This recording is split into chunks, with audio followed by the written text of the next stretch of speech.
जय हिंद बच्चों। आज का क्लास शुरू करने से पहले आप सबों को आपके चैनल के परिवार की तरफ से शिवरात्रि की बहुत बहुत शुभकामनाएं और शिव जी की कृपा आप लोगों पर अच्छी प्रकार से बनी रहे और आप सभी बच्चे अच्छे मार्क्स से पास करें और आपकी जो भी मनोकामनाएं हों इस वर्ष की वो महादेव की कृपा हो कि आपकी सारी मनोकामनाएं पूरी हो। ठीक है, इसी आशा और उम्मीद के साथ चलिए आज का क्लास की शुरुआत करते हैं। अभी जो चैप्टर चल रहा है वो अच्छा ही होगा और मैं प्रयास करता रहूँगा कि आगे जो भी चैप्टर चलते रहेंगे वो आपको पूरा प्रयास करूँगा कि समझाने का कि आपको कहीं से भी किसी प्रकार की कोई दिक्कत ना हो। और जिस प्रकार में एग्ज़ाम में क्वेश्चंस पूछे जाते हैं, जिस प्रकार से, क्योंकि मैं एग्ज़ाम की ड्यूटी में भी रहता हूँ तो एग्ज़ाम की ड्यूटी में रहता क्वेश्चन वहाँ देखते रहते बच्चे से देखता रहता हूँ बच्चा कहाँ पे किस प्रकार से उलझते हैं क्वेश्चन को बनाने में, तो उन सारी समस्याओं को सुलझाते हुए चलेंगे हम लोग। ठीक है, तो हम लोग अभी तक में पढ़ चुके मैट्रिक्स पढ़े, मैट्रिक्स में मैट्रिक्स का जोड़ पढ़े, मैट्रिक्स का घटा पढ़े और मैट्रिक्स का गुना भी पढ़े हम लोग। ठीक है, मैट्रिक्स का गुना पढ़े। अब बारी आती है हम लोगों को पढ़ना क्या है, मैट्रिक्स का परिवर्त यानी कि transpose of a matric, transpose पढ़ना है मैट्रिक्स का। ठीक है, तो चलिए पहले जान लेते फिर उसका डिफिनेशंस देखेंगे, डिफिनेशंस क्या है नहीं है। तो ट्रांसपोज होता क्या है, जैसे मान लीजिए अगर आपके पास कोई मैट्रिक्स ए दिया हुआ है 1 2 3 4 5 6 7 8 या रहने दीजिए 2, ठीक है, 1 2 3 4 5 6। ठीक है, तो अब यहाँ देख पा रहे हैं कि इसको क्या बोलते हैं, इसको बोलते हैं रो, यानी कि ये हो गया R1, ये क्या है R2, ये है C1, ये है C2, ये है C3। ठीक है, तो पहले क्या लिखते हैं रो, उसके बाद कॉलम। तो इसका अगर आपसे कोटि पूछा जाए, इस मैट्रिक्स का कोटि बताइए, तो कोटि क्या है 2/3। ठीक है, 2/3। तो अब इसका आपको ट्रांसपोज निकालना हो तो याद रखिएगा ट्रांसपोज को किससे सूचित करते हैं, या तो डैश लगा दीजिए या आप उसके ऊपर ए के ऊपर में टी लगा दीजिए। तो ए डैश मतलब ट्रांसपोज निकालना है, ए टी तो मतलब आपको फिर भी ट्रांसपोज ही निकालना है। तो ट्रांसपोज का मतलब क्या हुआ कि जो आपका रो है, जो रो दिख रहा है उसको रो और कॉलम, तो रो को कॉलम बना देना है और कॉलम को रो बना देना है। यानी कहने का मतलब हो गया, ये देखिए 1 2 3 पहला रो, तो 1 2 3, उसके बाद 4 5 6।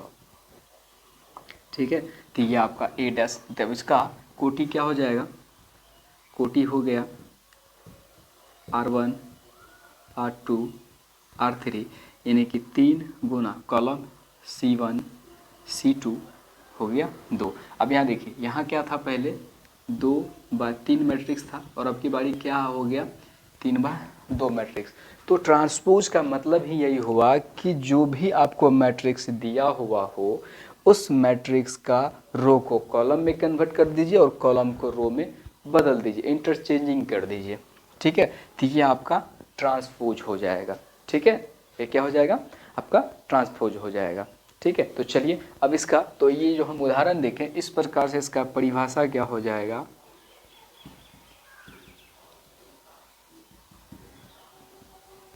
परिभाषा होगा कि किसी दत्त मैट्रिक्स, यानी जो हमारे पास मैट्रिक्स दिया हुआ हो। ठीक है, कोई ना कोई आपको मैट्रिक्स दिया हुआ होगा। ठीक है, कोई भी मैट्रिक्स दिया हो, जैसे हम लिखिए मैट्रिक्स ए, किसी दत्त मैट्रिक्स ए के रोज एवं कॉलम को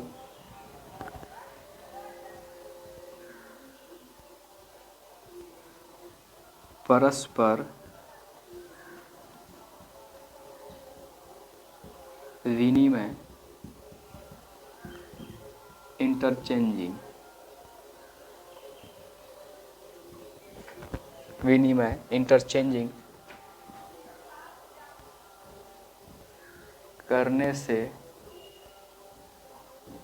बना मैट्रिक्स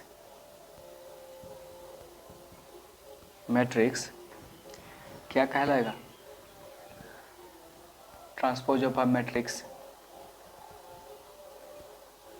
आव्यूह का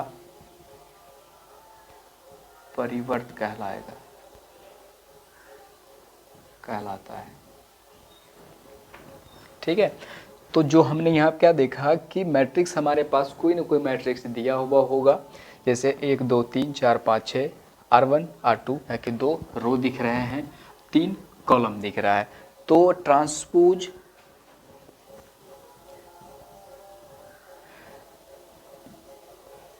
इसे A डैश या AT द्वारा सूचित या प्रदर्शित करते हैं।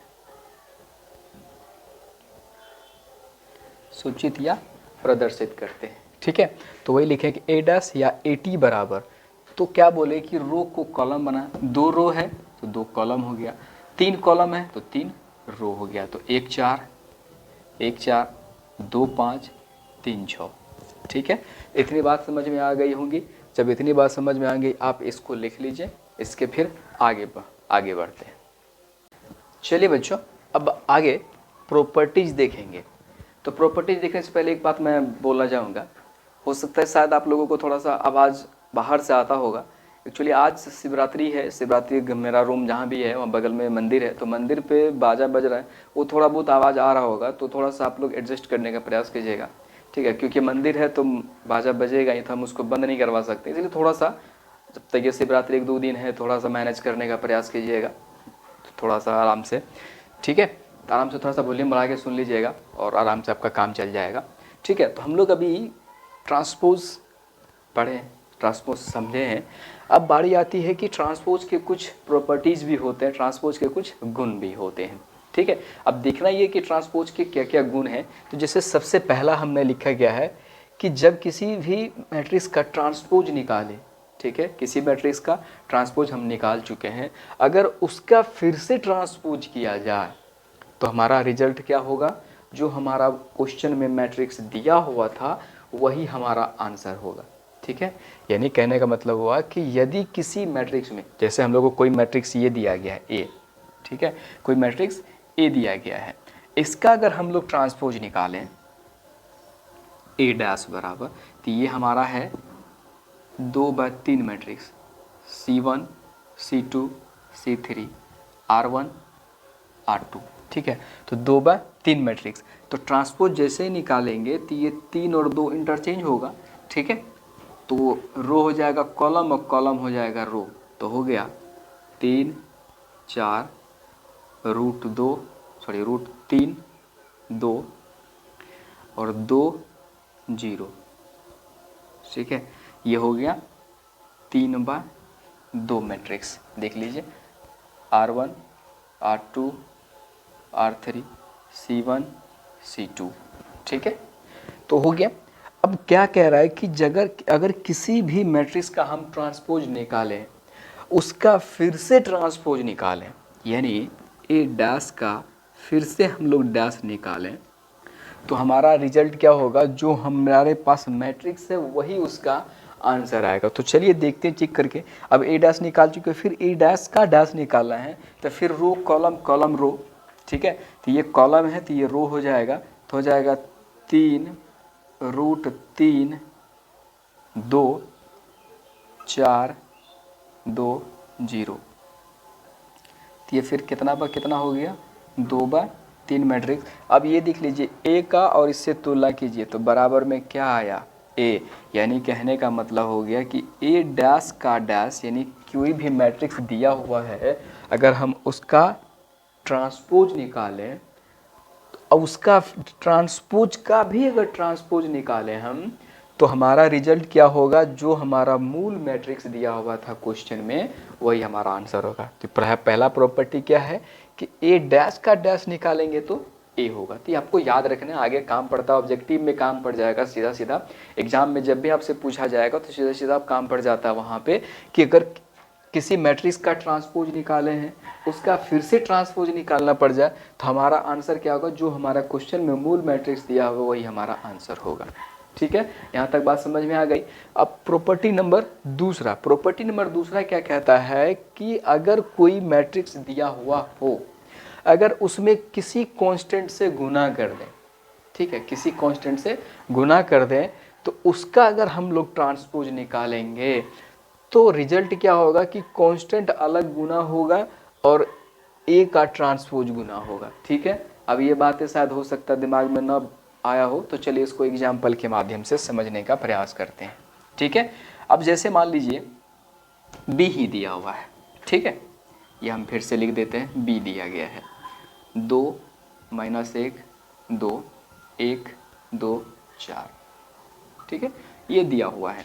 आपको क्या बोला है कि पहले के कोई भी कांस्टेंट होगा, तो मान लीजिए हम के ही रखते हैं, के से गुना कर देते हैं, के भी, तो के से गुना करेंगे तो मैट्रिक्स में भी गुना होगा, इधर भी 1 2 4, ठीक है। तो चलिए के को अंदर गुना करते हैं, 2k -k 2k, के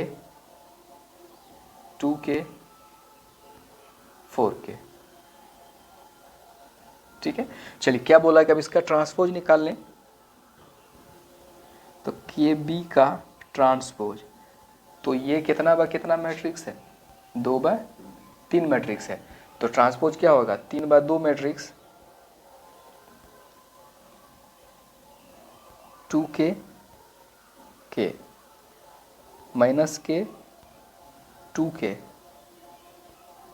2k 4k, ठीक है। चलिए तो फिर अब यहाँ हो गया। अब हम क्या करते हैं कि B का ट्रांसपोज यहाँ निकाल लेते हैं, B ट्रांसपोज, क्योंकि जरूरी पड़ेगा हमको, देखिए RHS में दिख रहा होगा, B ट्रांसपोज देखते हैं, तो B ट्रांसपोज हो जाएगा 2 1 -1 2 2 4, ये बी ट्रांसपोज निकाल चुके हैं हम लोग। अब यहाँ तक अगर आपको दिख रहा हो, यहाँ तक, तब थोड़ा इधर आपको दिखाते हैं। तो बी ट्रांसपोज निकाल चुके हैं, तो यहाँ के बी है, तो अब यहाँ पे क्या करते हैं, सब में से के निकालते हैं, के बी डैश बराबर, के कॉमन ले रहे हैं, के कॉमन लेंगे, हो गया 2 1 -1 2 2 4, ठीक है। तो बराबर के इंटू, अब देखिए बी डैश मिला लीजिए, 2 1 -1 2 2 4, क्या बी डैश है ये, यानी यहाँ पे अगर हमको ए की जगह पे बी रहता, के बी का डैश, तो के बी डैश होता, देख लीजिए के बी डैश है, यानी इसका मतलब फॉर्मूला नंबर 2 क्या कहा कि कोई भी मैट्रिक्स अगर दिया हुआ हो और उसमें अगर कोई कांस्टेंट गुना करे, के आप के की जगह पे 2 4 6 कोई भी अंक आप गुना कर लीजिए, कोई भी अंक गुना करेंगे और उसका अगर आपको ट्रांसपोज निकालना पड़ जाए, तो उसका ट्रांसपोज निकालेंगे तो जो भी चीज़ आपके साथ गुना किए हैं तो उस मैट्रिक्स का पहले ट्रांसपोज निकाल लीजिएगा, उसके साथ जो कांस्टेंट होगा वो गुना हो जाएगा, ठीक है, वो उसके साथ गुना होगा। अब तीसरा, ये तो हो गया, 2 प्रॉपर्टीज़ कर लिए।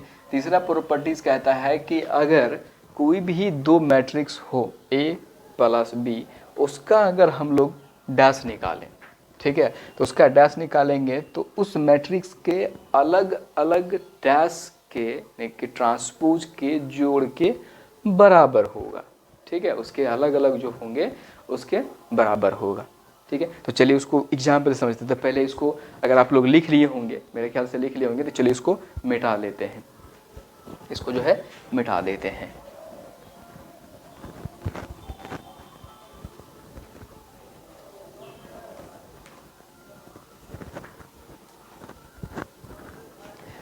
इसको मिटा लिए। चलिए अब तीसरा प्रॉपर्टीज हम समझते हैं। तीसरा प्रॉपर्टीज है, कहता है कि A + B का डैश, ठीक है। तो पहले तो हमको क्या चाहिए, ए प्लस बी चाहिए, तभी ना उसका डैश निकालेंगे। ए और बी आपको यहाँ दिख रहा होगा, 3√3 2 4 2 0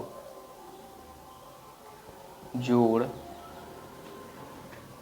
2 -1 2 1 2 4। ठीक है, इसको जोड़ना है तो चलिए जोड़ते हैं। तो जोड़ेंगे 3 जोड़ 2 5 √3 - 1 √3 - 1 2 जोड़ 2 4 4 जोड़ 1 5 2 जोड़ 2 4 0 जोड़ 4 4। ये हमारा हो गया ए प्लस बी। तो ए प्लस बी का डैश निकालना है हम लोगों को। ए प्लस बी का डैश, तो रो कॉलम में और कॉलम रो में परिणत होगा। तो ये दिख रहा होगा रो R1 R2, तो कॉलम में परिणत होगा 5 5 √3 - 1 4 4 4। ठीक है, ये हो गया। अब LHS तो हमको दिख गया, बारी है ए डैश प्लस बी डैश का। ठीक है, तो ए यहाँ हमारे सामने है। ठीक है, तो ए डैश निकालते हैं। ए डैश क्या होगा, 3 4 √3 2 2 0। बी डैश क्या होगा, यहाँ दिख रहा होगा 2 1 -1 2 2 4। ठीक है, हमको क्या चाहिए, ए डैश प्लस बी डैश, ए डैश प्लस बी डैश बराबर। ठीक है, तो इन दोनों को जोड़ना है। तो इन दोनों को जोड़ना है, तो ए डैश दिख रहा है 3 4 √3 2 2 0 जोड़ बी डैश 2 1 -1 2 2 4। 3 जोड़ 2 5 4 जोड़ 1 5 3 प्लस √3 प्लस माइनस 1, तो हो गया √3 - 1 2 जोड़ 2 4 2 जोड़ 2 4 0 जोड़ 4 4। अब आप मिला लीजिए कि a प्लस बी का डैश 5 5 √3 - 1 4 4 4 और a dash plus b dash बराबर है, यहाँ देख लीजिए a प्लस बी का डैश और a dash plus b dash बराबर है। यानी कहने का हो गया कि a प्लस बी कोई दो मैट्रिक्स दिया रहेगा, उसका जोड़ का जब आप डैश निकालेंगे, ट्रांसपोज निकालेंगे, तो वो दोनों मैट्रिक्स के अलग अलग ट्रांसपोज के जोड़ के बराबर होता है। ठीक है, हमने क्या बोला कि कोई दो मैट्रिक्स दिया हुआ हो आपको, दो मैट्रिक्स का जोड़ का ट्रांसपोज निकालेंगे तो उसका रिजल्ट क्या होगा, जो हमारे पास दोनों मैट्रिक्स हैं उनके अलग अलग ट्रांसपोज के जोड़ के बराबर होगा। ठीक है, तो ये हमारा 3 नंबर हो गया प्रॉपर्टीज नंबर चौथा। तो चौथा का आप ये समझ गए होंगे, तो आपकी मर्जी है, अगर यहाँ LHS RHS तो इसलिए a प्लस बी डैश बराबर क्या हो गया, a dash plus b dash. ठीक है, तो चलिए इसको लिख लिए होंगे, तो इसको मैं मिटा के अगला प्रॉपर्टी नंबर चौथा देखते हैं। ठीक है, प्रॉपर्टी नंबर चौथा क्या कहता है।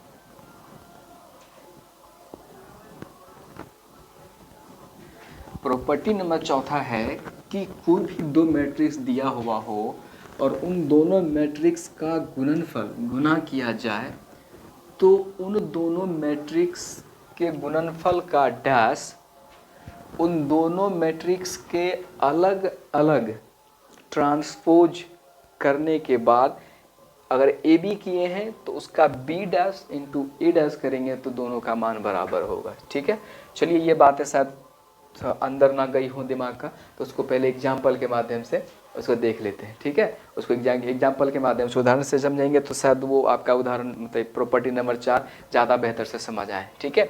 तो प्रॉपर्टी नंबर 4 में जो जो चीज़ निकालना पहले निकाल लेते हैं। ए दिया गया है तो ए डैश चाहिए, ए डैश निकाल लेते हैं। 3 4 √3 2 2 0, ठीक है। बी डैश चाहिए तो बी डैश निकाल लेते हैं। बी डैश 2 1 -1 2 2 4, ठीक है। इसलिए ए बी बराबर ए बी है आपका 3 √3 2 4 2 0 इंटू बी है आपका 2 -1 2 1 2 4, ठीक है। चलिए इधर से जाना है, इधर से आना है। 3 गुना 2 6 जोड़ √3 गुना 1 जोड़ √3 2 गुना, इधर से जाना है, इधर से आना है, ठीक है। 3 गुना 2 किए,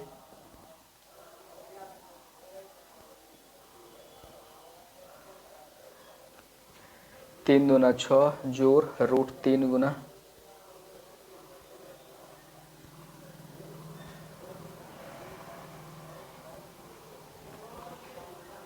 √3 गुना 1